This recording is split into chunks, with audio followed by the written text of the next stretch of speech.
Message Rajesh Singh अपने plantation से काम देखकर लौटने के क्रम में 1 लाख रुपए लूट एवं गाली गलौज धमकी दिया। झाझा थाना अंतर्गत शेर गांव का मामला है। मामला लूट का गाली गलौज धमकी दिया गया। झाझा के जाने माने व्यवसायी गरीब लोगों को रोजगार देने वाले मैसेज राजेश सिंह अपने प्लांटेशन केशवपुर से काम देखकर वापस अपने घर हेलाजोत आ रहे थे। रात्रि 8:30 बजे बज रहा था। शेर गांव के सुनसान एरिया में शेर गांव के ही देबू शर्मा पिता तेज नारायण शर्मा गांव शेर झाझा थाना जमुई बिहार देबू शर्मा एवं उसके साथ एक और व्यवसायी था। देबू शर्मा शराब के नशे में था। बिहार में ऐसे भी कोई फैक्ट्री बिहार में रोजगार के साधन नहीं हैं। ऐसे में राजेश सिंह द्वारा रोजगार उपलब्ध कराया जा रहा है। मैसेज राजेश सिंह द्वारा आवेदन देने के फलस्वरूप झाझा थाना अध्यक्ष राजेश शरण द्वारा तुरंत कार्रवाई करते हुए इंस्पेक्टर सुबोध परंतु देव घर से फरार हो गया। केस नंबर 382 22 US 341 379 504 506 334 दर्ज कर लिया गया है। केस आयु विभांशु शेखर भास्कर। कार्रवाई जुट गई है। झाझा थाना राजेश शरण आगे की कार्रवाई क्या करती है। न्यूज इंडिया देश की आवाज़ से बलजीत पासवान की ग्राउंड रिपोर्ट। नमस्कार, न्यूज इंडिया देश की आवाज़ से बलजीत पासवान आज पहुंच चुके हैं हेलाजोत। आज हेलाजोत के MS राजेश सिंह के साथ एक घटना हो चुकी है और वह घटना शहर का है। एक छिनतई का मामला है। छिनतई में तो आए दिन जमुई ज़िला में बहुत ज़्यादा बढ़ चुका है और ये छिनतई का मामला कहीं कम कहीं बेसी। आखिर क्या माजरा है ये तो समझ में नहीं आता।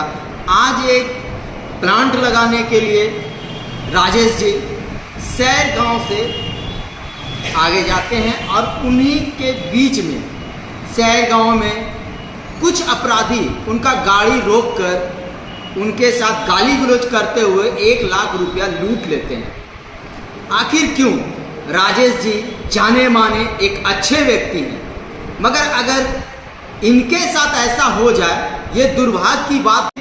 झाझा थाना राजेश शरण से आग्रह और विनती करेंगे कि आए दिन छिनतई या चोरी का मामला जो बढ़ रहा है उस पे आप थोड़ी सी शिकंजा कसें। जिस तरह आप क्विक सर्विस देते हैं, क्विक सर्विस इसलिए देते हैं कि इस तरह जल्दी कार्रवाई करके और लोगों को जेल भेज देते हैं, उसी तरह इस चोरी के मामले में भी जो राजेश जी प्रतिष्ठित आदमी हैं उनके साथ इस तरह से घटना और गाली गलौज करते हुए उनमें भी रिजल्ट देने का प्रयास करें।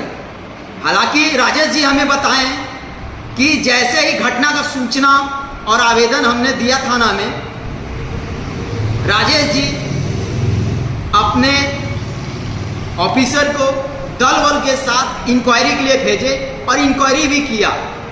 अब उनका नाम कौन कौन अपराधी है हम राजेश जी से जानना चाहेंगे और फिर एक बार झाझा थाना राजेश शरण से आग्रह करेंगे कि हर मामला में आप के जनता पूर्ण रूप से आशीर्वाद दिल से दिया जाएगा। धन्यवाद। के ऑनर जुड़ रहे हैं MS राजेश सिंह।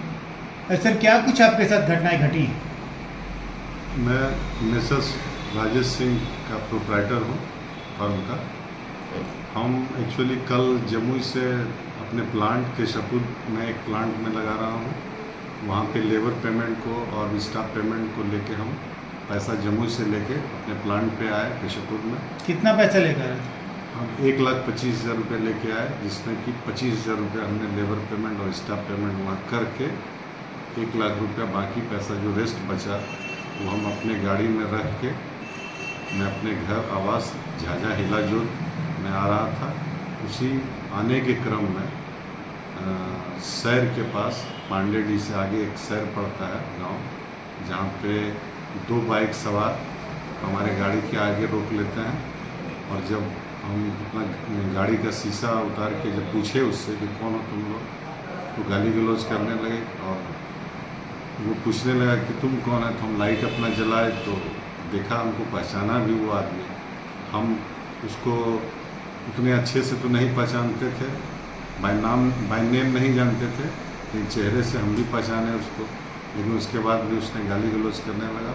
और जब हम गाड़ी से उतर के नीचे उतरे, तब तक बाइक से एक लड़का पीछे वाला जो बैठा हुआ था, वो मेरे गाड़ी का गेट खोल के मेरा पैसा जो है, जो एक थैला में रखा हुआ था 1 लाख रुपया, आगे की सीट पे, कार के आगे की सीट पे उसने उठा के लेके भाग दिया। क्या राजेश आपको लग रहा था कि अगले को पता था आपकी गाड़ी में पैसे जा रहे हैं, या फिर अचानक ये घटना घटी? नहीं, चूँकि प्लांट मेरा पिछले 8 महीना से वहाँ पे काम चल रहा है, तो मेरा आने जाने का कार्यक्रम तो चलते रह रहा है पिछले 8 महीने से। तो लोग इधर उधर के लोग, आसपास के लोग भी तो जान रहे थे कि हम आते हैं जाते हैं। कभी कभी 10 बजे रात में भी हम आए हैं, चूँकि इंजीनियर्स लोग गुजरात से आए हुए हैं, कलकत्ता से आए हुए हैं, देवघर से आते हैं, तो काम जो है रात में भी चलता है, दिन में भी चलता है। कितने बजे की घटना है? ये कल 8:30 बजे की घटना है, रात्रि की घटना है। जी रात में। जिन्होंने आपके साथ ये कृत्य किया, क्या उनको पहचानते हैं आप, नाम हम जानते हैं? उसका एक का तो नाम मैं जानता हूँ, देबू शर्मा नाम है। पिता का नाम उसका तेज नारायण शर्मा है, जिसका घर जो है आपका सैर गांव पड़ता है घर, और वो रेफरल अस्पताल झाझा में था पहले, और अभी वो जमुई रेफरल अस्पताल में नौकरी कर रहा है। और नशे की हालत में वो दोनों था। जिस तरह से वो लड़खड़ा के जिस तरह से गाली गलौज हमको किया है, तो जान मारने की धमकी तो खैर बार बार हमको मिल रहा था, इधर उधर से भी आ रहा था। चूँकि हम एज ए कॉन्ट्रैक्टर हैं, तो इस तरह का चीज़ तो हमारे साथ हो ही जा रहा है। तो देखिए, आप एक्चुअली एसेट हैं समाज का, एक तरह से पूंजी हैं आप। अगर आपके साथ कोई अपनी घटना घट जाएगी तो इसकी सूचना अपने प्रशासन को क्यों नहीं दी? नहीं, तो वहाँ से आने के बाद हम झाझा थाना को अपना सूचना दिए, एक बाज़ाब्ते एक एप्लीकेशन लिख के हमने दिया कि हमारे साथ जो घटना हुआ उसका विस्तार पूर्वक मैंने एप्लीकेशन लिख के। आपने पुलिस को सूचना दी तो पुलिस पहुंची वहाँ? पुलिस पहुंची रात में करीब 1 बजे वहाँ पे उसके घर पे पुलिस पहुंची है, लेकिन वो घर पे मिला नहीं, घर से भागा हुआ था वो। मैंने पुलिस जांच में जुट गई है, FIR हो गई झाझा थाना में? झाझा थाना में FIR हो गई है, जिसका केस नंबर जो है आपका 382/23 है। FIR हो गई। क्या मांग करते हैं प्रशासन से आप? प्रशासन से मांग हम यही करते हैं कि उचित कार्रवाई हो, मेरा जो पैसा का लूट हुआ है वो बरामद हो, प्लस उसके ऊपर सख्त से सख्त कार्रवाई हो, क्योंकि बाद में फिर ऐसा घटना हमारे साथ ना हो। क्योंकि जब मैं प्लांट वहाँ लगा रहा हूँ, तो आने जाने का तो ये क्रम जारी रहेगा, क्योंकि वहाँ पर 25-50 लोग काम करेंगे, तो मेरा आना जाना वहाँ पे। तो प्रशासन से अपनी सुरक्षा की भी गुहार लगा रहे हैं आप? जी, सुरक्षा के लिए भी हम चाह रहे हैं कि हमको सुरक्षा मिले।